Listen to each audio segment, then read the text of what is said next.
Channel pattern உங்களுக்கு ரொம்ப பிடிச்ச பேட்டர்னா இதை யூஸ் பண்ணி எப்படி பெர்ஃபெக்ட் என்ட்ரி கொடுக்கலாம்னு சொல்ல போறேன். மறக்காம சேவ் பண்ணி வச்சுக்கோங்க. இந்த டாபிக்ஸ் பத்தி தான் இன்னைக்கு வீடியோல பார்க்க போறோம். ஒரு சேனல் பேட்டர்ன் ஃபார்ம் ஆயிருக்கு அப்படின்னா உங்களோட என்ட்ரி ரெசிஸ்டன்ஸ் லைன் மேல இருக்கணும் ஆர் சப்போர்ட் லைன் கீழே இருக்கணும். சப்போஸ் இப்போ ரெசிஸ்டன்ஸ் மேல கேண்டில் க்ளோஸ் ஆச்சு அப்படின்னா என்ட்ரி ஆகிறதுக்கு முன்னாடி நல்ல வால்யூம்ஸோட க்ளோஸ் ஆகுதான்னு செக் பண்ணி பாருங்க.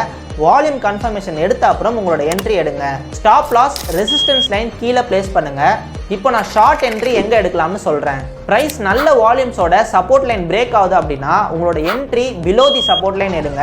ஸ்டாப் லாஸ் அபோவ் தி ரெசிஸ்டன்ஸ்ல பிளேஸ் பண்ணுங்க. அடுத்து ரீட்ரேஸ்மெண்ட். ஸோ இங்க பிரேக் அவுட் ஆன அப்புறம் பிரைஸ் ரீடெஸ்ட் ஆக சான்சஸ் இருக்கு. ஸோ ரீடெஸ்ட் ஆன அப்புறம் ட்ரெண்ட் கண்டினியூ ஆகுது அப்படின்னா ட்ரெண்ட் ஸ்ட்ராங்கா இருக்குன்னு அர்த்தம். அப்போ உங்களோட வின்னிங் ப்ராபபிலிட்டியும் வந்து இன்க்ரீஸ் ஆகும். Next channel validity. Channel form ஆகுறப்போ ட்ரெண்ட் லைன்ல நிறைய டச்சஸ் ஆகி பவுன்ஸ் ஆகுது அப்படின்னா ட்ரெண்ட் ரொம்பவே ஸ்ட்ராங்கா இருக்குன்னு அர்த்தம். Next falls break out. So sometimes